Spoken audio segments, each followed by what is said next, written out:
Alright guys, तो finally यहाँ पे मिस्टीरियस डिसअपीयरेंसेस का थर्ड एपिसोड आ चुका है। और जैसे कि मैंने आपको बताया था कि यार मैं रात में एपिसोड डालूंगा। काफी ज्यादा नींद आ रही है, लेकिन यार करना पड़ेगा। इसके बाद यहाँ पे विंड ब्रेकर का भी एपिसोड आएगा, तो पता नहीं भाई वो कर पाऊंगा या नहीं कर पाऊंगा, या फिर सुबह ही बनाऊंगा। प्लीज थोड़ा वेट कर लेना अगर लेट हो गया तो, ठीक है। तो चलिए फिर ये वीडियो शुरू कर लेते हैं और बाकी बातें वीडियो के एंड में कर लेंगे। अब यार लास्ट एपिसोड में हमें एक टीचर का सीन दिखाया गया था उनामे, और हमें उसी के बचपन का सीन दिखाया जाता है। वो हमें बताती है कि उसने काफी छोटी उम्र में अपने पेरेंट्स को खो दिया था, जिसके बाद से वो अपनी दादी के साथ रहने लगी थी, जो कि गांव में रहा करती थी। इनकी लाइफ कोई लग्जरियस नहीं थी, बहुत आलिशान नहीं थी, लेकिन उसके बावजूद ये काफी खुशी से रहते थे। इनके पास पैसे की प्रॉब्लम होती थी, जिस वजह से जो भी सारे कपड़े वगैरह होते थे ना, उसकी दादी ही सिलती थी, या फिर उन्हें सेल में से खरीद के लाती थी सस्ते भाव में। जिस वजह से जो क्लास के बच्चे थे वो उनामे का मजाक उड़ाते थे उसके कपड़ों को लेके और उसके रहन सहन को लेके, ठीक है।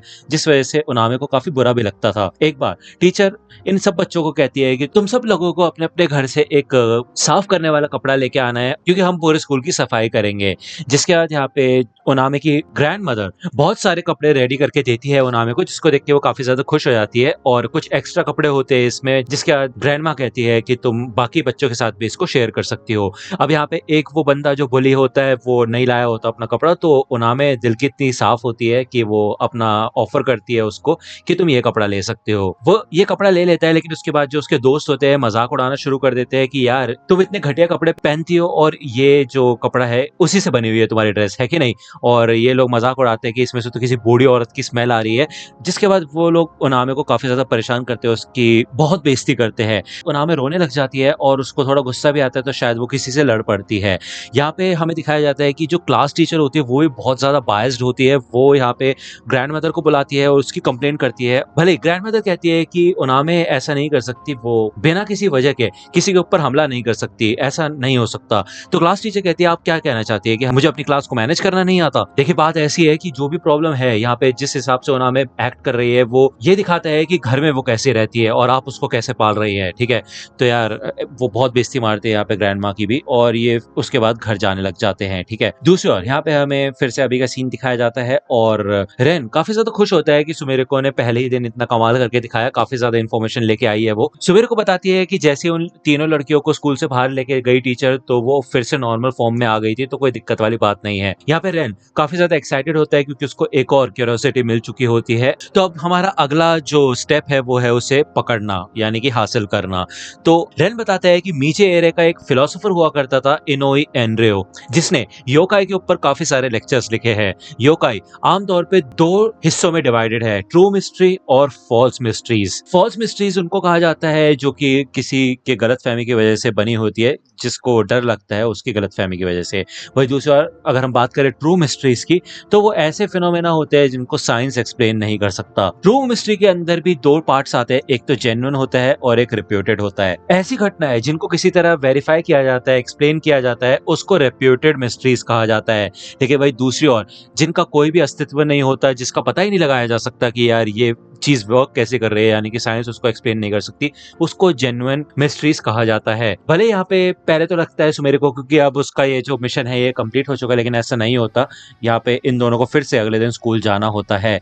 इधर हमें उनामे का सीन दिखाया जाता है, जो कि देखती है कि वॉशरूम के अंदर कोई बंद है, और यहाँ पे अपार्टमेंट वाइफ और ऐसी काफी सारे अब्यूजिव वर्ड्स लिखे होते हैं सुमेरिको के लिए।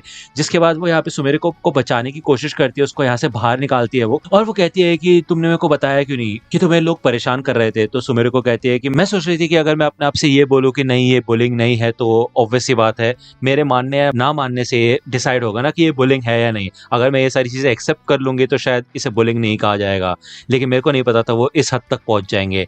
जिसके बाद ये सुन के उनामे काफी ज्यादा गुस्सा हो जाती है, और वो यही कहती है कि जो भी विक्टिम्स होते हैं उनको थोड़े समय तक घर पे रहना चाहिए रेस्ट करने के लिए। जिसके बाद यहाँ पे वो सुमेरिको के शैडो के पास आती है और वो उसको लिक करने वाली होती है, चाटने वाली होती है। लेकिन उससे पहले ही यहाँ पे सुमेरिको श्रिंक हो जाती है, जिससे कि उसकी शैडो भी छोटी हो जाती है, और पीछे से रेन आ जाता है। वो कहता है अब से जमीन को चाटना मना है, ठीक है ना। उनामे कहती है कि यहाँ पे एक लड़का क्या कर रहा है। तो रेन बताता है कि मैं एक गार्डियन हूँ उस लड़की का जो थोड़ी कर्वी सी लगती है और जिसके आईब्रोज बिल्कुल कैटरपिलर की तरह है। रेन हमें यहाँ पे बताता है ऊशी ओनी के बारे में। ये बात है फोकलोर की। ये ऐसे मॉन्स्टर्स हुआ करते थे जो कि इंसानों को मारते थे और खा जाते थे। ये जो स्पाइडर ऐसा मॉन्स्टर है हेयाकाई जुकान, ये काफी ज्यादा जाना माना है। अब इसकी शेप अलग अलग फोक टेल्स के हिसाब से अलग अलग होती है, ठीक है, तो कोई फिक्स नहीं है। लेकिन जब भी एक उशियोनी किसी इंसान की शैडो को लिक करता है तो वो इंसान तुरंत ही ड्रूल करने लग जाता है, यानी कि उसके मुंह से लार टपकने लग जाती है, जिसके बाद उनकी शरीर काफी ज्यादा गर्म होने लगते हैं। ऐसा लगता है कि वो बिल्कुल जलने लग गए हैं और आगे चल के वो मर जाते हैं। ऐसा कहानियों में लिखा है। तो मैंने लगता है ये कहानी बहुत ज्यादा मिलती जुलती है। और जब मैंने पूछा इस स्कूल की सबसे बड़ी गॉसिप क्वीन से, यानी कि टामा से, इस बारे में, तो मुझे पता चल गया कि यहाँ पे चल क्या रहा है। तो यहाँ पे रेन ओनामे को लटा देता है, भाई उसको सूंघना शुरू कर देता है, जिसके बाद तो ओनामे थोड़ा शर्माने से लग जाती है। अजीब ही सीन लगता है यार ये मेरे को भी। तो उसको पता चल जाता है कि उसने जो बालों में ये ब्रेसलेट, नहीं यार क्या बोलते हैं यार इसको, यार अगर कोई लड़की फॉलोअर है तो प्लीज बता देना यार, मेरे को नहीं पता।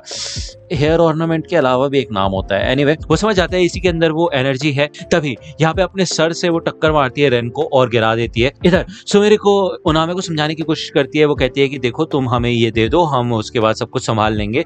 तुम्हें अपने स्टूडेंट्स को सिखाना चाहिए कि बुलिंग करना गलत बात है, तुम खुद ये सारी चीजें चेंज कर सकती हो। तो इधर वो सुमेरिको के पास आती है और उसको भाई गाल पे लिक कर लेती है, जिसके बाद यहाँ पे सुमेरिको को डायरेक्ट असर होता है इस कर्स का और वो जलने लग जाती है बहुत बुरी तरह से। यहाँ पे रेन आगे बढ़ता है और सुमेरिको को एक क्लासरूम के अंदर ले जाके वही सारे वर्ड्स रिपीट करता है, वो पोएम जो कि ओनामे बोल रही थी, और इससे यहाँ पे आग बुझ जाती है। वो किसी तरह उसको बचा लेते हैं, लेकिन साथ में वो खुद भी बहुत ज्यादा जल चुका होता है। जाने से पहले रेन यही कहता है कि अगर मैं घर वापस नहीं लौटता तो प्लीज ऑटो का ख्याल रखना, और अभी के लिए आप जाओ बुक स्टोर में, ठीक है ना। काफी सारे नई मैगजीन्स आई है वहाँ पे।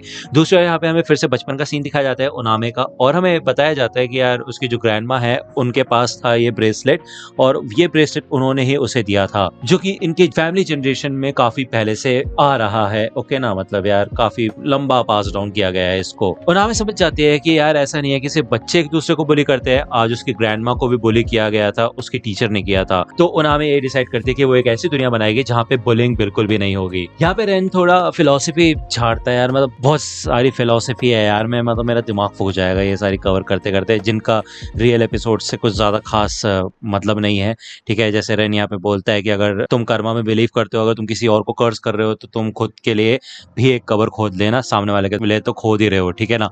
मैं अपनी सिस्टर को घर भेजना चाहता हूँ। अब यहाँ पे वो ओनामे से ब्रेसलेट लेने की कोशिश करता है तो ओनामे यहाँ पे नहीं मानती, जिसके बाद यहाँ पे रेन कुछ करता है, वो अपनी आंखों से जब देखता है ओनामे को तो यहाँ पे ओनामे के मुंह से खुद इधर ड्रोल निकलने लग जाता है। वो बताता है कि जब मैं छोटा था तो मुझे तुम्हारे जैसे लोगों की काफी जरूरत थी, तुम काफी दिल की अच्छी हो, अगर तुम उस समय में होती तो हमारा ये हश्र नहीं होता, मतलब मेरी और मेरी बहन का। इसका मतलब ये है कि ये दोनों ही सच के भाई बहन है। जिसके बाद यहाँ पे रेन कुछ करता है, वो एक तरीके से इस ब्रेसलेट के श्राप को खत्म टाइप कर देता है, और इस वजह से यहाँ पे उसके ऊपर भी काफी बुरा असर पड़ा होता है, उसकी आंखों से आंसू से निकल जाता है भाई खून के। तभी यहाँ पे ऑटो आ जाती है और हमें दिखाया जाता है, ये सीन हमें पहले भी दिखाया गया है, मतलब ये चीज कि ये दोनों अपने माइंड के थ्रू कांटेक्ट कर सकते हैं, एक दूसरे से बात कर सकते हैं, टेलीपैथी। ओके, जिसके बाद यहाँ पे ओनामे एक आम इंसान बन चुकी होती है, उसके ब्रेसलेट में अब कोई भी कर्स नहीं है, और जो ब्रेसलेट इन्होंने ढूंढा था वो उशियोनी नहीं था बल्कि चिनरिंकी था। कहा जाता है कि चिनरिंकी एक ऐसा लाल मॉन्स्टर हुआ करता था जिसको हराने के बाद वो कुछ टुकड़ों में बट गया था, उससे उशियोनी बने थे। ओके, तो दूसरा हमें दिखाया जाता है यहाँ पे ओनामे होती है, वो एक डोर के पास आती है और उसके एक्सप्रेशन देख के लग नहीं रहा होता कि भाई वो नॉर्मल हुई है। ओके, हो भाई ऐसा सीन है, अभी ऐसा लगता है कुछ नॉर्मल नहीं हुआ है, अभी आगे बढ़ेगी ये स्टोरी, और चलो ठीक है यार, कनेक्शन है स्टोरी में, अच्छा लग रहा है। एपिसोड के एंड क्रेडिट सीन में हमें दिखाया जाता है कि सुमेरिको को लिखी हुई एक बुक रेन ऑटो को सोते हुए समय पढ़ाता है, और उसको ये कहानी बहुत अच्छी भी लगती है। वो इंप्रेस होती है ये सुन के कि ये कहानी सुमेरिको ने लिखी है।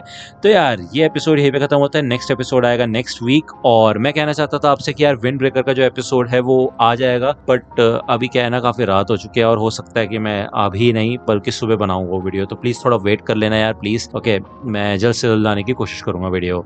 तो यार अगर आपको ये वीडियो पसंद आई तो लाइक करना, सब्सक्राइब कर लो अगर चैनल पे नए हो तो। मिलता हूँ आपसे अगली वीडियो में, तब तक के लिए गुड बाय।